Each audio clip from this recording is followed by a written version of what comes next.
Of ಆಗಿದೆ, flow ಆಗ್ತಾ ಇದೆ. ಇಂತ ಒಂದು ಸಂದರ್ಭದಲ್ಲಿ ನಮ್ಮ ಮನೆ ಒಳಗಡೆ ಒಂದು ಸೆಕೆಂಡ್ ಬಿಟ್ ಹಚ್ಚಿದ್ರೆ ಯಾವ ತರ ಆಗ್ತದೆ ಸರ್? ಹಬ್ ಅಂತ ಆಗ್ತದೆ. ಅದನ್ನೇ ನಾವು ಸಣ್ಣ ಪ್ರಮಾಣದಲ್ಲಿ ಸ್ಫೋಟ ಅಂತ ಕೂಡ ಹೇಳ್ಬೋದು. ಈಗ ಒಂದು ಟ್ಯಾಬ್ಲೆಟ್ಸ್ ತಗೊಂಡ್ರೆ ಎಕ್ಸ್ಪೈರಿ ಡೇಟ್ ನೋಡ್ ತಗೋತೀವಿ, ಆಗ ತಗೋತೀವಿ ಸರ್ ನಾವು ನೋಡೇ ತಗೋತೀವಿ. ಬಟ್ ಈ ಸಿಲಿಂಡರ್ ಗೆ ಕೂಡ ಎಕ್ಸ್ಪೈರಿ ಡೇಟ್ ಇದೆ. ನಮ್ಗೆ ಯಾರಾದ್ರೂ ಡೀಲರ್ಸ್ ತಿಳಿಸ್ಕೊಟ್ಟಿದ್ದಾರೆ ಸರ್ ನಮ್ಮ ಮನೆಯಲ್ಲಿ? ತಿಳಿಸಿಲ್ಲ. 100% ತಿಳಿಸಿಲ್ಲ ಅಂದ್ರೆ ಪರವಾಗಿಲ್ಲ ಸರ್, ನಾನೇ ತಿಳಿಸ್ಕೊಡ್ತೀನಿ. ಇಲ್ಲೊಂದು ಬಳೆ ಇದೆ, ಈ ಬಳೆ ಒಳಗಡೆ 3 ಪಟ್ಟಿ ಇದಾವೆ. ಈ ಪಟ್ಟಿ ಕಲರ್ ರೆಡ್ ಇದೆ, ಈ ಪಟ್ಟಿ ಕಲರ್ ಕೂಡ ರೆಡ್ ಇದೆ. ಬಟ್ ಈ ಪಟ್ಟಿ ಮಾತ್ರ ಚೇಂಜ್ ಕಾಣ್ತದೆ ಸರ್, ಕಾಣುತ್ತಾ?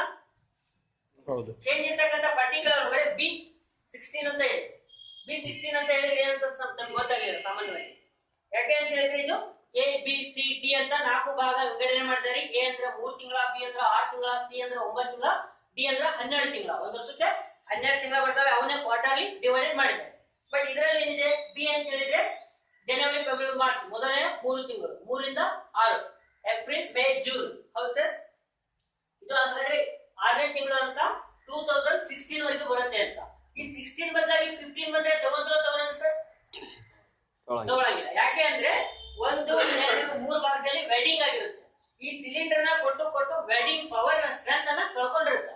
ಎತ್ತಿಡುವಂತ ಸಂದರ್ಭ ಆಗಲಿ ಅಥವಾ ಸಸುವಂತ ಸಂದರ್ಭ ಆಗಲಿ ಸಿಲಿಂಡರ್ ಕಳಚಿರಬಹುದು ಅಥವಾ ಹೋಲ್ ಆಗಬಹುದು. ಈ ತರನಾಗಿ ಅನಾಹುತ ಆಗ್ಲಿಕ್ಕೆ ಕಾರಣ ಆಗ್ತದೆ. ಬಟ್ ತುಂಬಿ ಸಿಲಿಂಡರ್ ಇರುತ್ತೆ ಸರ್ 14.2 kg ಇರುತ್ತೆ.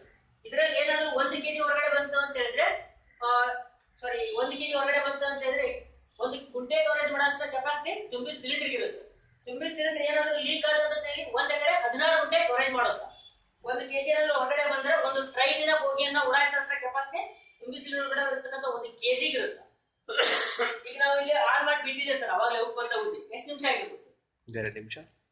ಸ್ಮೆಲ್ ಏನಾದ್ರು ಬರ್ತಾ ಇದೆ ಸರ್ ತಮಗೆ? ಸ್ಮೆಲ್ ಬರ್ತಾ ಇದೆ. ಸ್ಮೆಲ್ ಬರ್ತಾ ಇದೆ ಅಂದ್ರೆ ಒಂದು 2 ಮಿನಿಟ್ಸ್ ಆಗಿರ್ಬೋದು. ಈಗ ಕಡ್ಡಿ ಕೊಯ್ತು ಸರ್, ಬಗ್ ಅಂತ ಹೊಚ್ಬೋದಾಗತ್ತೆ. ಇಲ್ಲಿ ಕೂಡ ಗ್ಯಾಸ್ ಫ್ಲೋ ಆಗ್ತಾ ಇದೆ ಅಂದ್ರೆ ಕಡ್ಡಿ ಕಡಿದ್ರೆ ಬಗ್ ಅಂತ ಹೊಚ್ಬೋದು ಸರ್. ಇಲ್ಲಿಂದ ಹಾಕ್ಬೋದು ಸರ್. ಸರ್ ಇಲ್ಲಿಂದ ಸರ್ ಇಲ್ಲೇ ಇಟ್ಟಿನಿ, ಇದ್ರ ಸುತ್ತ ಇಲ್ಲಿಂದ ಗ್ಯಾಸ್ ತಗೊಂಡು ಅನಾಹುತ ಮಾಡಲ್ಲ. ಇದಕ್ಕೆ ಯಾವಾಗ ನೀವು ಬರ್ನರ್ಗೆ ಹೋಗಿ ಟಚ್ ಮಾಡ್ತೀರಿ ನೋಡಿ, ಅವಾಗ್ಲೇ ಹತ್ತುತ್ತಾ, ಅದು ನಾರ್ಮಲಿ ಹತ್ತುತ್ತಾ. ಯಾವುದೇ ಕಾರಣಕ್ಕೂ ಬಗ್ ಅನ್ನಲ್ಲ, ಹುಗ್ ಅನ್ನಲ್ಲ. ಮತ್ತೆ ಡೈಲಿ ನೀವೇನ್ ಮಾಡ್ಕೊಳ್ಳೋದು ಸರ್? ಇಲ್ಲೇ ಆಫ್ ಮಾಡ್ಕೊಳ್ಳೋದಿರುತ್ತ, ಇಲ್ಲೇ ಆನ್ ಮಾಡ್ಕೊಳ್ಳೋದಿರುತ್ತ. ಈ ತರ ಆನ್ ಇರ್ಬೇಕಾದ್ರೆ ಸಡನ್ಲಿ ಪೈಪ್ ರಿಮೂವ್ ಆದ್ರೂ ಕೂಡ ಆಟೋಮೆಟಿಕ್ಲಿ ಗ್ಯಾಸ್ ಸ್ಟಾಪ್ ಆಗಿರುತ್ತೆ. ಮತ್ತೆ ಯಾವಾಗ ನಾವು ಫ್ರೆಶ್ ಮಾಡ್ತೀವಿ ನೋಡಿ, ಅವಾಗಲೇ ಫ್ಲೋ ಮಾಡುತ್ತೆ, ಬಿಟ್ಟ ತಕ್ಷಣ ಲಾಕ್ ಆಗುತ್ತೆ. ಮತ್ತೆ ಪೈಪ್ ಕನೆಕ್ಟ್ ಇದ್ದಾಗ ಸ್ಟೋರ್ ಆದ್ರೆ ಎಷ್ಟು ಹೋಗುತ್ತೆ ಅನ್ನೋದ್ರ ಬಗ್ಗೆ ತಿಳಿಸಿ ಸರ್. ಎಷ್ಟು ಬರ್ನ್ ಆಗುತ್ತೋ ಅಷ್ಟೇ ಕಂಟಿನ್ಯೂ ಮಾತ್ರ ಸಪ್ಲೈ ಮಾತ್ರ ಕೊಡಲ್ಲ. ಇದು ನಿಮ್ಗೆ